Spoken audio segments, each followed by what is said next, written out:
My landlord's favorite sentence was, "I'll get to it." He meant never. I'm Maya, 30, public school counselor in upstate New York. My apartment is a second-floor one-bedroom in a creaky brownstone that smells like old books and radiator dust. I picked it because it's walking distance to my school and has windows that make winter sun look like honey. The lease was basic, the rent was survivable, and the landlord, Victor, seemed normal enough, until something broke. First, it was the hallway light, then the front door latch that didn't latch, then a bathroom window that wouldn't close without wedging a butter knife in the frame like a pioneer. Every time, Victor answered my text with the same line. I'll get to it. He did not get to it. In December, the forecast started using words like polar vortex and lake effect and historic cold, the kind of storm that turns your breath into glitter and your bone marrow into slush.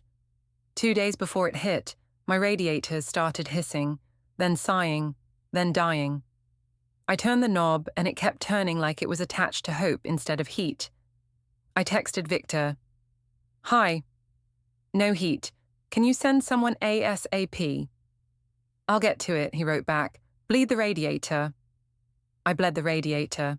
Brown water dribbled out like the building was crying. The temperature kept falling. At midnight, my thermometer said 54 degrees Fahrenheit indoors.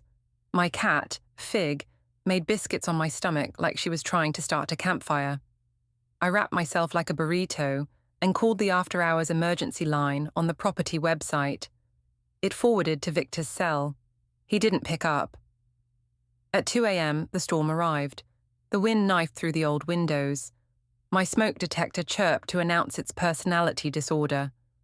I boiled water to make steam and kept every faucet at a drip so the pipes wouldn't freeze and explode like vindictive snakes. By morning, my kitchen was 48 degrees Fahrenheit. I could see my breath while making oatmeal. My phone had 3 new messages, 2 parents asking if school was closed, and 1 from Victor. Tech can come Monday. It was Friday.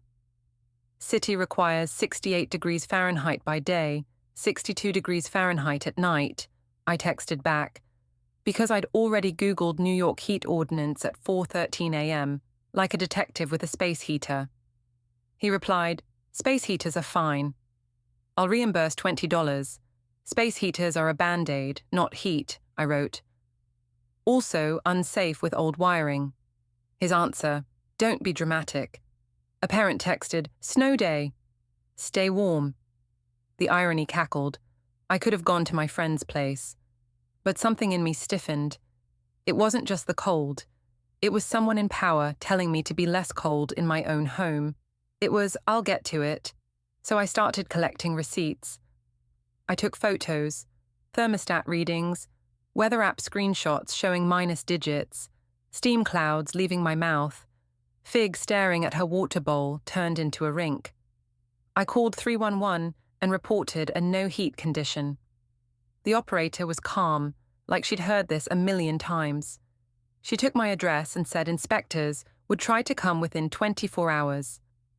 She told me to keep faucets dripping, open cabinets under sinks, and never use an oven to heat the apartment. Then she gave me a complaint number and said, "If your landlord contacts you about this call, document it."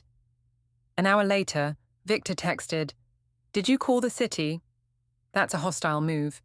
"Hostile is no heat during a blizzard," I replied. "Please fix the boiler."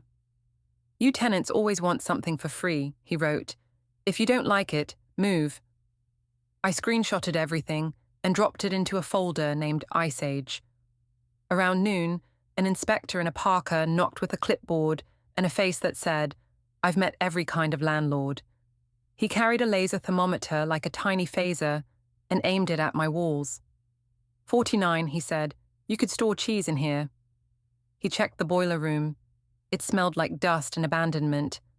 The pilot light was out. The gas valve was off. He looked at me.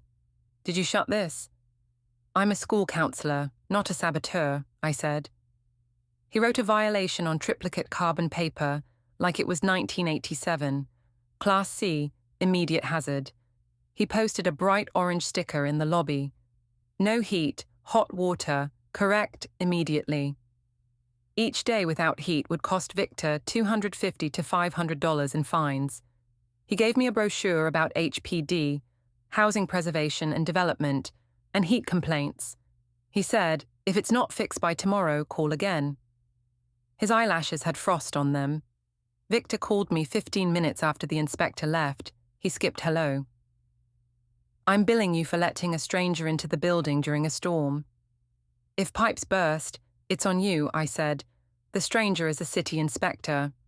Also, the pipes burst because there's no heat. He said, I know my rights. I said, so do I. There's a special tone people use when they realize you read the same internet they did. It sounds like a car stalling on a hill. I made tea with my coat on and opened a new tab. Rent escrow, New York. I learned that I